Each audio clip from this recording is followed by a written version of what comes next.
So mga kaagri, human pa lang ta sa ato ang trabaho no sa TESDA nya indiretso ta diri sa ato mga pinya sa farm. So na ako itulo ka tips sa inyo ha kung unsaon nato pagpadamo ang mga pinya. Kay diri sa amo nagsugod ra gyud mi sa zero nga mga saha no. Unya amo gipadamo. Na ako itulo sa inyo nga gusto na akong ipaambit, gusto na akong i-share sa inyo ha.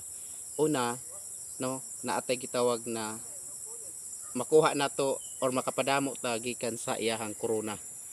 So mo ni mga kaagri ang corona sa atong pinya no. So morning usa nga pwede natong itanom pero ang disadvantage lang sa iya kay dugay siya kaayo mo mubunga more or less mga 2 to 3 years. Ang ikaduha ang gitawag nato nga slips. So ang slips mo ni siya mga kaagri no. Kana tan-awan ninyo so gikan sa puno o sa bunga punggayan unya ang pinaka muusbong diha nga saha itawag na siya nga slips no. So kini siya slips ni siya ang tawag ani. So diha ta ang ikaduha nga source nato sa saha ug ang ikatulo ang saha talaga nga gitawag nato nga sucker nga gikan talaga sa puno moturok no. Example ani mo ni ang sucker no. So ikatulo siya nga kanang pamaagi para makapadamo ta.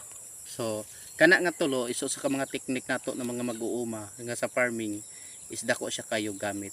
Mora to, sana naamoy makatunan. Bye.